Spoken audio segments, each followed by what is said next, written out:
Bonjour à toutes et à tous, ici la développeuse du dimanche et je vous retrouve aujourd'hui pour une nouvelle vidéo FAQ. Alors juste avant de commencer, je précise que si le cadre est légèrement différent, c'est tout simplement parce que ma chaise a rendu l'âme.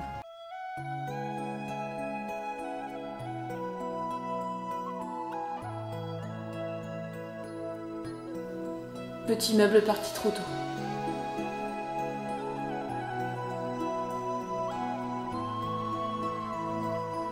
Mais bon, c'est pas ce qui nous intéresse aujourd'hui, plongeons dans le cœur du sujet en regardant un peu vos questions. Concernant Propaganda, aura-t-on un jour un épisode sur la propagande dans le jeu? Alors oui, effectivement, ça serait intéressant qu'un de ces quatre, je vous fasse un petit épisode qui plonge un petit peu plus dans le scénario, histoire que vous voyez comment ça se goupille entre les deux camps qui s'affrontent et comment la propagande se met en place.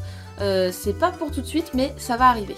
Il me semble que tu avais parlé d'une route pacifiste. Si elle est effectivement dispo dans le jeu, est-ce que les boss seront passables? Alors, effectivement, le terme pacifiste est un petit peu trompeur, surtout si on se cale sur Undertale. Le mien sera beaucoup moins radical et sera vraiment nuancé. Déjà, il n'arrivera pas au tout début du jeu, ce passage pacifiste, donc il arrivera vraiment à un certain moment qui fera prendre une route différente. Ça changera pas grand chose en ce qui concerne le gameplay contre les ennemis dits normaux qui sont dans les niveaux, puisque on utilisera des armes tout simplement non létales.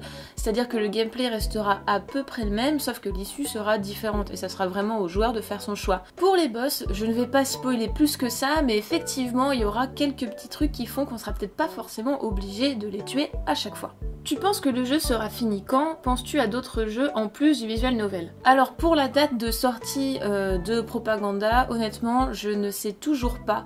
C'est assez long, à chaque fois je suis persuadée qu'une tâche va prendre tant de temps et finalement ça va me prendre le double. Donc je vais pas m'avancer, on va dire que ça sortira quand ça sera prêt. Et pour ce qui est des autres projets de jeu, évidemment j'en ai quelques-uns dans les tiroirs, mais ça serait pas vraiment malin de le faire déjà en même temps que Propaganda et que le visual novel, parce que sinon je m'en sortirais pas. Mais clairement, j'ai déjà des idées pour la suite. Pas trop dur de tenir le rythme d'un développement de jeu plus chaîne YouTube, genre psychologiquement, pour la motivation, l'aspect créatif, la vie sociale. Alors, c'est assez compliqué, tout simplement parce que, comme tu dis, il faut faire un choix. Déjà, quand on fait un jeu indé, rien que ça demande de rogner un petit peu sur la vie sociale et parfois même le sommeil, même si je conseille pas franchement de faire ça. Dans mon cas, j'ai un équilibre plutôt sain pour ce qui est de ma santé physique et mentale. C'est-à-dire que moi, je travaille tant que j'ai envie ou je ressens le besoin de travailler dans la journée, je vais pas m'imposer des horaires de foufou, je continue à sortir, à voir mes amis, et peut-être un peu trop, et c'est là où j'ai du mal à trouver le bon équilibre, c'est que finalement en ne voulant pas laisser tomber ma vie sociale, j'ai tendance un peu à oublier qu'il faudrait que je me bouge un peu plus, ce qui fait que je ne pense pas avancer assez vite sur le jeu. C'est pas évident psychologiquement, il faut trouver son rythme, il faut trouver ses habitudes, mais ça se fait si on ne s'oublie pas. Il faut penser à son bien-être et à sa santé, c'est quand même le plus important. Le canard aura-t-il une importance majeure dans le jeu? Oh que oui! Comptes-tu entrer en partenariat avec un éditeur comme Plugin Digital, Miklo Studio pour réaliser ton jeu un jour ou l'autre? J'avoue que pour l'instant, j'en ai pas vraiment envie. J'aime bien être totalement indépendante, avoir carte blanche, avoir mon rythme, faire ce que je veux. Parce que vraiment, si j'ai lancé Propaganda, c'était pour ça. C'était pour me libérer un petit peu des chaînes que j'avais rencontrées en entreprise, parce qu'il faut se soumettre à un planning. Les décisions, ça sera pas toujours moi qui vais prendre des choix importants créativement. Donc non, tant que je peux survivre sans éditeur, je vais continuer en indépendante, vraiment indépendante. Alors, tu ne penses pas que ton projet est trop ambitieux pour Construct 2, qu'au final le moteur ne réussira pas à faire toute l'entièreté du projet? Eh bien non, j'ai pas vraiment peur pour l'utilisation de Construct 2, tout simplement parce que mon jeu ne va pas être une démo technique incroyable de physique, de shader, de modèles 3D éblouissants. Non, justement, j'ai choisi un jeu assez simple en termes de graphisme et de gameplay, ce qui fait que Construct 2 peut totalement gérer le truc. Alors après, peut-être que sur d'autres moteurs, ça aurait été plus ergonomique, mais là, non, Construct, il est très très bien et il fait bien son job. Bravo petit gars. Après Propaganda, est-ce que tu comptes rester sur les jeux 2D ou ajouter une nouvelle dimension? Eh bien, c'est une très bonne question. Si je peux faire des jeux en 3D, je le ferai. mais moi je n'ai vraiment pas les compétences pour le faire, ce qui fait que si jamais un jour je veux faire un jeu en 3D, il faudra que je bosse avec une équipe un peu plus grosse, avec des animateurs, avec des gens qui font de la modélisation, donc ça demandera quand même d'avoir une petite structure, que les gens soient rémunérés quand même, parce que j'ai pas très envie de faire bosser des gens gratuitement. Donc non, dans l'idée je suis vraiment pas contre faire un jeu en 3D, c'est juste que pour l'instant c'est pas possible pour moi. Mais voilà, sait-on jamais, si Propaganda fonctionne bien et que je peux ouvrir un petit studio, oui, carrément. Est-ce qu'il est possible qu'un jour Propaganda soit adapté sur mobile? Non, je pense pas que ça soit possible, en tout cas pas avec le gameplay actuel, puisqu'en fait l'interface mobile demande des contrôles très simples, d'utiliser l'écran tactile, donc clairement ça se prête pas trop au gameplay de Propaganda.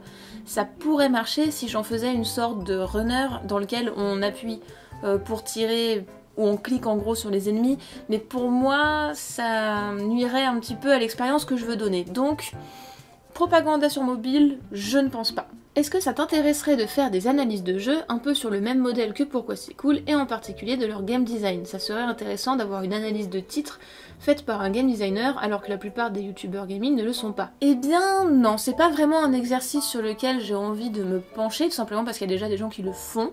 Est-ce qu'ils le font mieux que moi je le ferais? Je ne sais pas, mais en tout cas c'est pas quelque chose vers lequel j'ai envie de me diriger, parce qu'en plus ça me demanderait vraiment un travail supplémentaire, en plus de tous mes autres formats.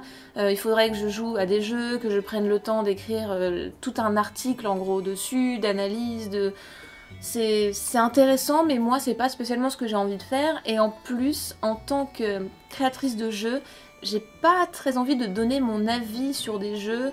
Parce que si jamais je fais la critique d'un jeu, il faudra que j'en dise du bien et du moins bien, et je me sens pas l'âme de dire à des gens comment faire leur boulot à leur place, quoi. Donc c'est pas vraiment ce qui m'intéresse.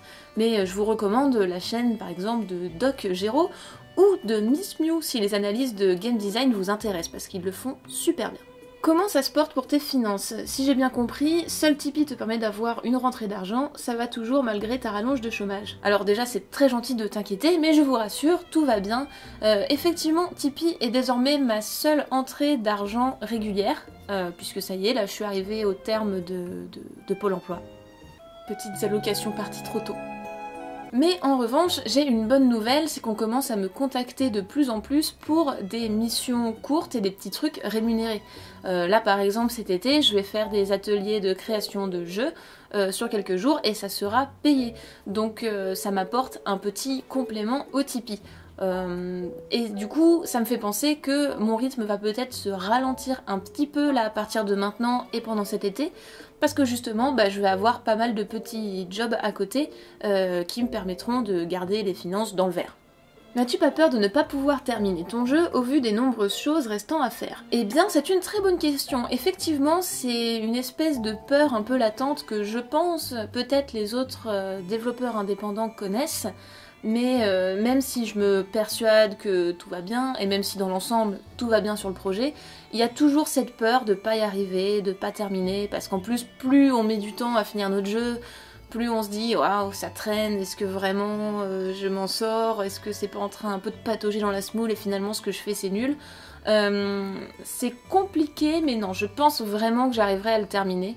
Après, est-ce qu'il sera bien? Je garantis rien, mais j'ai vraiment quand même très envie de le finir, et je pense être en mesure de le finir, en tout cas j'espère.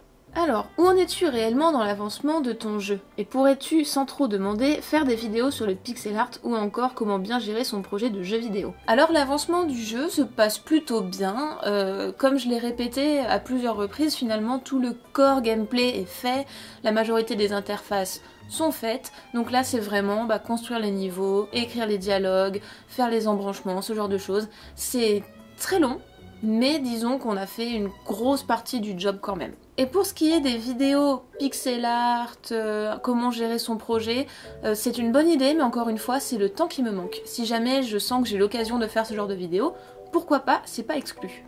Pas tant une question qu'une suggestion, organiser chaque mois une petite game jam avec un mois de temps de création où tu donnerais un thème contrainte pour encourager le partage communautaire. C'est une excellente idée.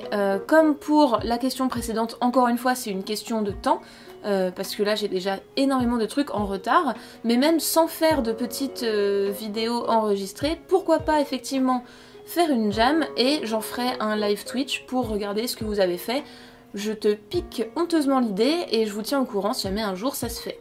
Après Propaganda, continueras-tu à intervenir sur YouTube? J'espère très sincèrement que oui, parce que YouTube, désormais, je me suis habituée, c'est devenu aussi un hobby, j'aime beaucoup faire ça, donc j'aimerais beaucoup continuer. Après, qu'est-ce que je vais faire, puisqu'il y aura peut-être plus de journal de bord, ou un journal de bord sur un autre jeu.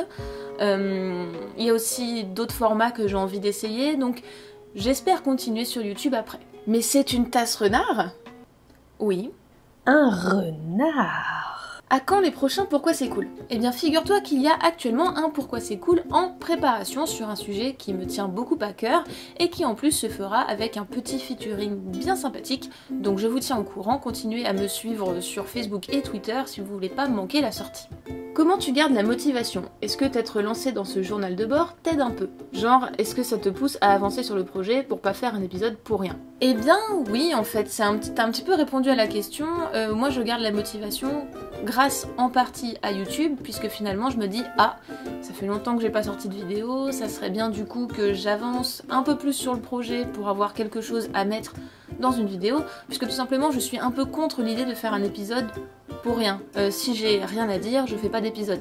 C'est d'ailleurs pour ça qu'il y a eu un petit peu plus de délai entre les épisodes récemment, tout simplement parce qu'au début d'un jeu, les modifications sont très nombreuses et très rapides et ça se voit tout de suite. Là j'en suis à un stade où c'est beaucoup plus long de voir du progrès, donc c'est pour ça que c'est ralenti. J'ai pas envie de faire des épisodes vides en fait. As-tu d'autres projets que tu aimerais faire par la suite sur ta chaîne? Si oui, lesquels? Eh bien, j'ai un petit peu commencé à m'atteler à d'autres projets, notamment avec le Raconte-moi ta vidéo ludique, qui a d'ailleurs pas mal marché, vous avez mis plein de commentaires très gentils et je vous en remercie. Ça c'est vraiment un format que j'ai envie de continuer à l'avenir parce que c'est quelque chose qui me tient à cœur. Les histoires de jeux vidéo de chacun, moi je trouve ça vraiment chouette. Donc c'est clairement ça là mon nouveau projet YouTube. Après si on a d'autres qui me viennent en cours de route, évidemment je vous le ferai savoir. Est-ce que Philippe voudrait venir à Pont-de-la-Deule? Il y a mon aspirateur qui se rebelle aussi, c'est une fille, elle s'appelle Josette, ils pourraient jouer ensemble. Eh ben carrément, je vais lui faire un petit sac à dos et puis on va organiser un après-midi jeu, parce qu'il est un petit peu solitaire le Philippe, ça lui fera du bien de voir d'autres aspirateurs. Pète et répète sont sur un bateau, pète ton ballot, qui c'est qui reste? Répète. Pète et répète sont sur un bateau, pète ton ballot, qui c'est qui reste? Répète. Pète et répète sont sur un bateau, pète ton ballot, qui c'est qui reste? Pourquoi pas créer un Discord? Ça serait sympa. Ça va être le moment de ma confession ultime sur YouTube. J'y arrive pas à Discord, j'y arrive pas. Je comprends comment ça marche. Je sais m'en servir. Je m'en sers quand il faut parler avec des gens absolument. Mais je n'ai pas le réflexe quoi, j'ai pas l'habitude. Qu'est-ce que vous faites les gens? Vous êtes tout le temps sur Discord, tout le temps, et ça fait bip bip bip bip. Et il y a des notifications partout, et il y a tellement de gens que tu vois pas les messages passer, moi ça me... Waouh, ça m'angoisse. Es-tu belge? C'est pas commun que des Français viennent à des conventions belges. Eh bien non, je ne suis pas belge. La seule et unique raison pour laquelle je viens, c'est parce que j'ai très envie de manger des gaufres. Plutôt curry goût caca ou caca goût curry? Hashtag vive les alcooliques. Tout est dit, hein, faut vraiment que vous vous abonniez à la chaîne. Parce que ce genre de débat philosophique, on en a, mais... Ouh, à l'appel. Et voilà, cette petite FAQ est terminée, merci à vous de l'avoir suivie, et encore une fois, si vous avez vraiment une question qui vous taraude, n'hésitez pas à aller sur ma page Facebook ou mon compte Twitter pour me laisser vos questions. J'y répondrai tant que possible. Sur ce, je vous fais des bisous et j'espère vous revoir très bientôt pour le prochain épisode du journal de bord. D'ici là, restez cool et à la prochaine. Comment ça va? Ça va très bien, merci. Et toi? Comment t'appelles-tu? Je m'appelle Bozo et j'aime les choux. Comment es-tu?